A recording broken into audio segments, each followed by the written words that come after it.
হয়তোবা মেসির মতো তারকা তাদের নেই, এমবাপে নেই, তারপরেও টিম এফোর্ট আছে, আর সর্বোপরি আছে তাদের কার্লো আনচেলত্তির মতো কোচ। একটা টাইমে বাবু ভাই নিশ্চয়ই মনে আছে মেসির সাথে কাকারও অনেক তুলনা চলতো। এবারও কিন্তু ব্রাজিল চোখ ধাঁধানো ফুটবল খেলছে না, বাট জেতার জন্য এবং পরবর্তী রাউন্ডগুলোতে পৌঁছানোর জন্য যা যা করণীয় কাজ সেগুলো ব্রাজিল করতে পারছে। একটা শক্ত প্রতিপক্ষ হিসেবেই ইংল্যান্ড আসলে ডিয়ার কঙ্গোকে পাবে।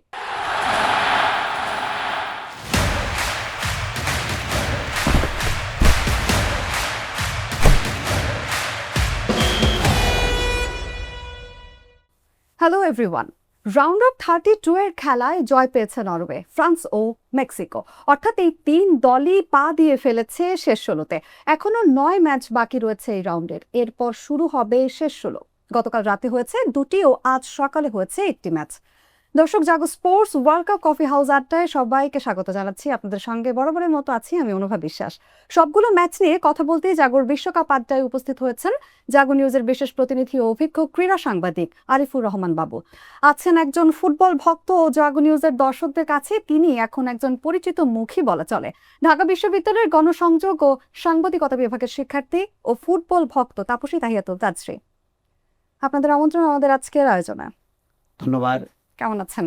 আছি আলহামদুলিল্লাহ, আপনি কেমন? আমি খুব ভালো আছি ভাইয়া। আমি শুরুতেই আপনার কাছেই আসবো প্রশ্ন নিয়ে যে আইভরি কোস্টকে হারিয়ে শেষ 16-তে নরওয়ে, এরপরে কিন্তু নরওয়ের ব্রাজিলের সাথে ম্যাচ আছে। কেমন হবে সেই ম্যাচটা?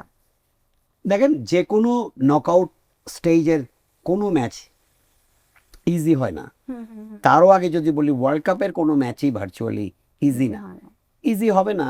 তো কাজে নরওয়ে ভালো টিম, তারা ভালো খেলছে, তাদেরও ইন্ডিভিজুয়ালি ভালো ভালো প্লেয়ার আছে। অফকোর্স হালান্ড সেখানে আছেন, আমার কাছে মনে হয় যে অত্যন্ত বিপজ্জনক প্লেয়ার, এবং তার স্কোরিং অ্যাবিলিটি, তার স্ট্যাট বলে দেয়। কালকেও শেষ গোলটা খুব ভালো ফিনিশ করেছেন তিনি, যদিও ইট ওয়াজ এ কম্বাইন্ড এফোর্ট। সব মিলে আমার কাছে মনে হয় নরওয়ে ব্রাজিলের জন্য, এমনিতেই ব্রাজিলের জন্য ইউরোপীয় দলগুলো বরাবরই চ্যালেঞ্জ। আপনি দেখেন, খুব বেশি আগে যেতে হবে না, 82-তে ব্রাজিল, আমি তখন মোটামুটি ভালোই বুঝি, বোধহয় 16 থেকে 18-র মধ্যে বয়স। ব্রাজিল একটা আপসেট রেজাল্ট হলো, ইটালিতে পারলো এই প্রি কোয়ার্টার ফাইনালে, দ্যাট ইজ এই 16 এসে। সেখানে পাওলো রসি, কেউ সেভাবে তাকে চিনত না, তিনি হ্যাটট্রিক করলেন ইতালির, ব্রাজিল হারলো 3 গোলে। তারপরে 86-এ ব্রাজিল হারলো ফ্রান্সের কাছে কোয়ার্টার ফাইনালে।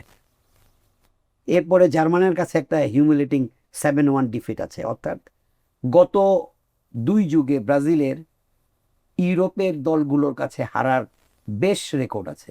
কাজে নরওয়ে যদিও ঠিক যে 3 দল বললাম ওই দলের মানের নয়, তাই না তাজরি? নরওয়েকে ওই ক্যাটাগরিতে ফেলা যায় না, তারপরেও একটা ইউরোপীয় দল, হালান্ডের মতো একজন তুখোর স্কোরার, স্ট্রাইকার, ফিনিশার আছেন। কাজে সব মিলে আমার কাছে মনে হয় যে ব্রাজিলের জন্য সুপার 60টা খুব ইজি হবে না। বাট ব্রাজিল এবার অন্যবারের চেয়ে কম্পারেটিভলি লাস্ট বা প্রিভিয়াস 3টা ওয়ার্ল্ড কাপের তুলনায় ব্রাজিল এবার মোর কম্পোজড আমার কাছে মনে হয়। হয়তো বা খুব চিত্তাকর্ষক বা ব্রাজিলীয় যে ফুটবল, যে ছন্দময় ধ্রুপদী ফুটবল, সেটা হচ্ছে না। এবং হয়তোবা মেসির মতো তারকা তাদের নেই, এমবাপে নেই, তারপরেও টিম এফোর্ট আছে, আর সর্বোপরি আছে তাদের কার্লো আনচেলত্তির মতো কোচ, যিনি অবস্থা বুঝে প্রতিপক্ষের শক্তি, সামর্থ্য ঠাউরে, কৌশল, আমরা যেটাকে বলি রণকৌশল, ঠাউরাতে পারেন। একটা গেম প্ল্যানটা তার খুব ভালো, চেঞ্জগুলো খুব ভালো হয়, ফরমেশনের চেঞ্জ তিনি আনতে পারেন খুব দ্রুত।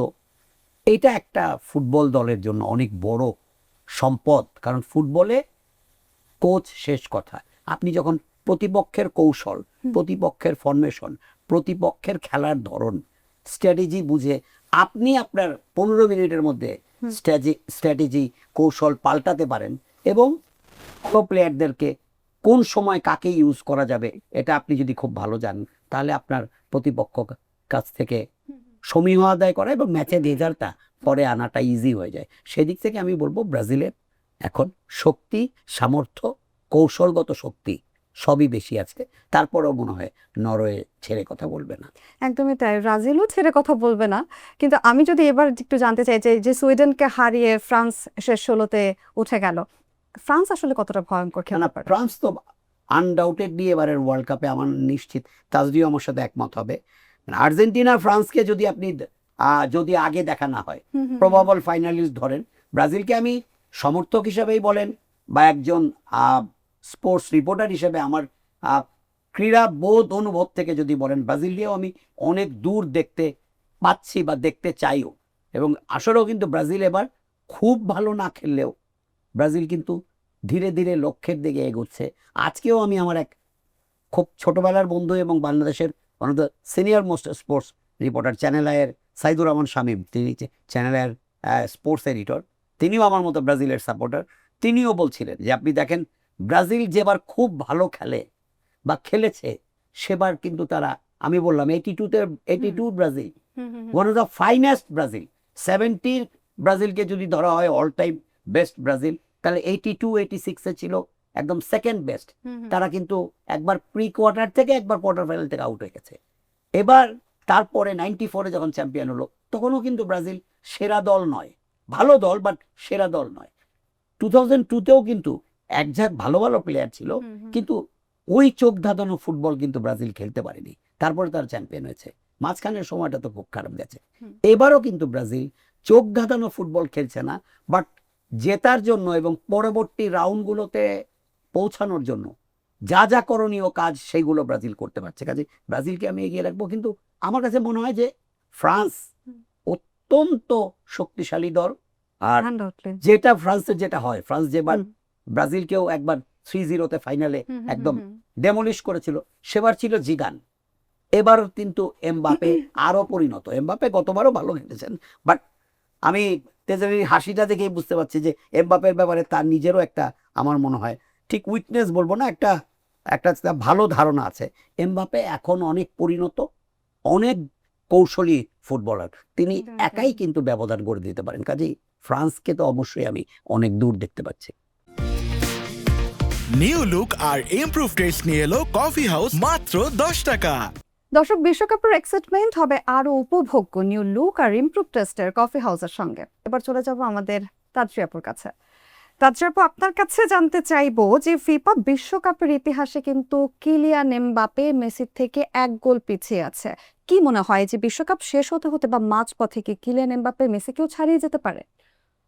যতদিন পর্যন্ত এই দুজন প্লেয়ারের কাছেই আসলে এখনো 3 থেকে 4টা করে ম্যাচ আছে, যদি এনারা ফাইনাল পর্যন্ত আসলেও যান। সো আমার মনে হয় যদি কোনো টিম এলিমিনেট না হয়ে যায়, এই লড়াইটা আসলে চলবে, ফাইনাল পর্যন্তই চলবে। বাট যদি এই দুইটা টিমের একটা টিমও ফাইনালের আগে নকআউট বা গ্রুপ 16 বা কোয়ার্টার ফাইনাল সেমিফাইনাল থেকেও বাদ হয়ে যায়, সেক্ষেত্রে এখনই আমি বলবো না যে এমবাপে হয়তো আগায় যাবে বা মেসি পিছিয়ে থাকবে। যুদ্ধ যতদিন চলতেছে এদের মধ্যে কম্পিটিশনটা চলবে। কারণ আপনি একটা ব্যাপার খেয়াল করলে দেখবেন যে এমবাপে ফার্স্ট ম্যাচে 2টা গোল করলে মেসি তারপরে আবার গোল করছে। সো আগে এই কম্পারিজন গুলো হতো, মেসি কয়টা গোল করবে, রোনালদো কয়টা গোল করবে। একটা টাইমে বাবু ভাই নিশ্চয়ই মনে আছে মেসির সাথে কাকারও অনেক তুলনা চলতো। সো টিমমেট গুলো না আসলে পাল্টে যায়, দল পাল্টে যায়, ব্রাজিলের জায়গায় পর্তুগাল আসে, তারপরে কাকার জায়গায় রোনালদো আসে। মেসি কিন্তু একটা মানে কনস্ট্যান্ট হিসেবে, মানে অন্য প্লেয়াররা ছাড়াই যাচ্ছে, বাট ও নিজেই একটা বার সেট করছে নতুনদের জন্য, এটা আবার ভাঙো। কিন্তু এমবাপে আসলে এমন একটা প্লেয়ার, ভাই তখন বলছিলেন যে আমি হাসছি, আসলে আপনি ওকে হেট করতে পারেন, বাট ডিপ ডাউন আপনি এটা চান যে এরকম একটা প্লেয়ার আপনার টিমে থাকলে আপনার ভালো লাগতো। True, he is unstoppable. Real মাদ্রিদের হয়ে লাস্ট ইউসিএল সিজনটা খুব একটা ভালো যায় নাই, তো আসলে এমবাপের জন্য ওয়ার্ল্ড কাপটা একটা প্রুফ করার জায়গা যে ও নেক্সট ব্যালন ডিওর পেতে পারে কিনা। সো আমার মনে হয় ওর টার্গেটটাও এরকম। অ্যান্ড যেভাবে গোল করছে ফাইনাল পর্যন্ত গেলে, এখন মেসি আর এমবাপে সমান সমান 6টা গোল, বাট অ্যাটলিস্ট এটা 12-র কাছাকাছি পৌঁছে যাওয়া পসিবল। এবার একটু জানতে চাইবো যে কঙ্গোর বিপক্ষে কিন্তু ইংল্যান্ড আজ মাঠে নামছে, আপনি কাকে সাপোর্ট করবেন, আপনি কার থেকে প্রত্যাশা রাখছেন? আর লিগ্যাসির দিক থেকে বিবেচনা করলে ইংল্যান্ড অনেক এগিয়ে। 2বারের ওয়ার্ল্ড চ্যাম্পিয়ন, পাশাপাশি হ্যারি কেইন, জুড বেলিংহামের মতো প্লেয়াররা আছে যারা লাস্ট ম্যাচেও গোল করেছে। হ্যারি কেইনও গোল করেছে, বেলিংহামও গোল করেছে। বাট ডিআর কঙ্গোর ব্যাপারটাও না এখানে হালকাভাবে নেওয়া যাবে না কেন, এবার আফ্রিকান টিমগুলো আফ্রিকা থেকে টোটাল আফ্রিকা থেকে 9টা টিম হচ্ছে রাউন্ড অফ 32 কোয়ালিফাই করেছে। এইটা একদম হিস্টোরিক্যাল একটা ব্যাপার যে আফ্রিকার মতো একটা দেশ থেকে 9টা টিম রাউন্ড অফ 32 কোয়ালিফাই করেছে। ইভেন মিশরের পারফরমেন্স দেখেন আপনি, মরক্কোর পারফরমেন্স দেখেন, একদম সেমিফাইনাল বা কোয়ার্টার ফাইনালে যাওয়ার মতো পারফরমেন্স। সেক্ষেত্রে ডিআর কঙ্গো আসলে আমার মনে হয় একটা শক্ত প্রতিপক্ষ হিসেবেই ইংল্যান্ড আসলে ডিআর কঙ্গোকে পাবে, কারণ ডিআর কঙ্গের প্লেয়াররা যাই করুক, ডিআর কঙ্গের একটা ব্যাপার হচ্ছে ওরা বল পজিশনে রাখে না। আপনি বল কতক্ষণ পায়ে থাকছে দ্যাট ডাজন্ট ম্যাটার, ওরা ইংল্যান্ডের পায়ে দিয়ে বল খেলবে, ইভেন কাউন্টার অ্যাটাকগুলো অনেক স্ট্রং করবে। আর কাউন্টার অ্যাটাক যখন স্ট্রং হবে তখন হয় কি, ইংল্যান্ডের প্লেয়াররা মানে ডিফেন্ডাররা একটু উপরে এসে খেলেন, মানে মাঝমাঠ বরাবর চলে আসেন বা দেখা যায় যে অনেক সময় বক্সের পাশাপাশি চলে আসেন। সেক্ষেত্রে ডিআর কঙ্গের কি হবে, যখন বলটা ঘুরে কাউন্টার অ্যাটাকে যাবে তখন ওরা ইংল্যান্ডের ডিফেন্ডারগুলোকে ওই পজিশনে পাবে না গোল পোস্টের সামনে। সো এখান থেকে গোল হয়ে যাওয়ার চান্সেস অনেক বেশি। সো একটা কম্প্যাক্ট ডিফেন্স নিয়ে নামছে, যদি হেরেও যায় আমার মনে হয় যে একটা শক্ত পরীক্ষা ইংল্যান্ডের জন্য অপেক্ষা করবে। নিউ লুক আর ইমপ্রুভ টেস্ট নিয়ে এলো কফি হাউস মাত্র 10 টাকা। দর্শক, বিশ্বকাপের এক্সাইটমেন্ট হবে আরো উপভোগ্য নিউ লুক আর ইমপ্রুভ টেস্টের কফি হাউসের সঙ্গে। বাবু ভাই, এবার একটু আপনার কাছে আসতে চাইবো। আজকে কিন্তু বেলজিয়াম এবং সেনেগালেরও খেলা আছে রাতে, আপনি শেষ 16তে কাকে দেখতে চাইবেন? আমি একটু অর্থোডক্স মানুষ, হ্যাঁ, একটু সনাতন চিন্তাটা বেশি করি, সবসময়ই করি। বেলজিয়ামকে আমি এগিয়ে রাখতে চাই, বাট সেনেগাল খুব পিছিয়ে থাকবে সেটা ভাবার কোনো কারণ নাই। তাসবি একটা কথা বলছিল যে এখন কিন্তু আফ্রিকার দলগুলো অনেক উঠে এসেছে। আফ্রিকার দল আসলে একটা সময় নাইজেরিয়া, ক্যামেরুনকেই আমরা অনেক বেশি বিপজ্জনক মনে করতাম, বাট ওই দলগুলো হিট অ্যান্ড রান খেলতো, তাদের ইন্ডিভিজুয়াল স্কিল কম ছিল, তাদের ফিনিশিংয়ে গিয়ে তারা এলোমেলো খেলতো, বাট তাদের ওই হিট অ্যান্ড রান খেলতো এবং ফিজিক্যাল ফিটনেস, ফিজিক্যাল অ্যাবিলিটি অনেক বেশি ছিল। বাট এখনকার আফ্রিকান দলগুলো কিন্তু আরও কম্পোজড, আরও সাজানো গোছানো, কাজেই লড়াই হয়তো বা ইভেনলি পয়েজড একটা লড়াই হতে পারে, বাট আমি বেলজিয়ামের পক্ষে আর কি, আমি বেলজিয়ামকে এগিয়ে রাখি। বাবু ভাই, আমরা আমাদের আলোচনার একেবারে শেষ পর্যায়ে চলে এসেছি। শেষ করার আগে একটু জানতে চাইবো ক্রিকেট নিয়ে আপনার কাছে। জিম্বাবুয়ের বিপক্ষে এমন ভরাডুবির পেছনে আসলে কারণটা কি? এরকম আসলে ভরাডুবি হবে এটা কিন্তু আমি অ্যাটলিস্ট ভাবিনি। মানে জিম্বাবুয়ে হোমে হারাতে পারে, আফগানিস্তানকেও হারিয়েছে, বাট বাংলাদেশ দল জিম্বাবুয়ের বিপক্ষে এক ইনিংসে একবারের জন্য 200 করতে পারবে না। 140 অ্যান্ড 185-এ অল আউট হবে, ইনিংসে হারবে। এটা আসলে আমার কাছে মনে হয় একটা অবিশ্বাস্য ফল। এবং এমন হতো যে সেই জিম্বাবুয়ে, আমরা জানি এখনকার জিম্বাবুয়ে, আমার মনে হয় যারা ক্রিকেটের নিয়মিত খোঁজ খবর রাখেন, যারা ক্রিকেট একদম অন্তর দিয়ে ভালোবাসেন, তারাও জিম্বাবুয়ের 5টা প্লেয়ারের নামও বলতে পারবেন না। তো সেই রকম একটা, আমি বলবো, আনকোড়া দলের এগেনস্টে হোক সেটা তাদের মাটিতে, বাংলাদেশের এই খারাপ পারফরমেন্সের আসলে কোনো যুক্তি নেই। কালকে ক্যাপ্টেন নাজমুল হোসেন শান্ত বলেছেন আমরা ভালো ব্যাটিং করিনি বা আমাদের ব্যাটিং অ্যাপ্রোচটা ভালো হয়নি, আমরা জায়গা মতো আমাদের যে আত্মনিবেদন, যেটা সেই আত্মনিবেদনটা ছিল না। বাট আমি যেটা মনে করি, আমার কাছে যেটা মনে হয় যে বাংলাদেশ মূলত খারাপ খেলেছে, জিম্বাবুয়েকে কোনো আমলে আনা হয়নি, সঠিক গেম প্ল্যান ছিল না, এবং বাংলাদেশের প্রস্তুতিতেও আপনি একটা দেশে গিয়ে টেস্ট খেলবেন, সেই দেশে আবহাওয়া, জলবায়ু, পরিবেশ, পারিপার্শ্বিকতার সঙ্গে মানিয়ে নেওয়ার একটা ব্যাপার আছে। বাংলাদেশ দল জিম্বাবুয়ে গেছে মাত্র 3 দিন আগে, 3 দিনের প্রস্তুতি নিয়ে একটা দেশে হুট করে টেস্ট খেলতে নামা, অর্থাৎ উইকেট এবং পারিপার্শ্বিকতার সঙ্গে বাংলাদেশের ক্রিকেটারদের, এখন তো আর বাংলাদেশ নিয়মিত জিম্বাবুয়ে ট্যুর করে না, একসময় করতো। কাজে আমার কাছে মনে হয় যে ল্যাক অফ প্রিপারেশন এবং গেম প্ল্যানিংয়েও অনেক ভুল ত্রুটি ছিল, 11টাও খুব ভালো হয়নি। সব মিলে বাংলাদেশ জিম্বাবুয়েকে যতটা গুরুত্ব দিয়ে খেলা উচিত ছিল ততটা গুরুত্ব না দিয়ে প্রকারান্তরে নিজেদের বিপদ ডেকে এনেছে। তারপরেও আমি বলবো কোনো এক্সকিউজ নেই, কারণ জিম্বাবুয়ে যে দলটি টেস্ট র্যাঙ্কিংয়ের একদম তলানিতে, সেখানে বাংলাদেশ এখন যে জায়গায় দাঁড়িয়ে, সেখানে জিম্বাবুয়ের সাথে হারা, ইনিংসে হারা, আড়াই দিনে পরাজিত হওয়ার, এর চেয়ে লজ্জার আর কিছু নাই। বাট আমার কাছে মনে হয় it's a big wake up call Bangladesh টিমের জন্য, কারণ অগাস্টে বাংলাদেশ দল অস্ট্রেলিয়া যাবে।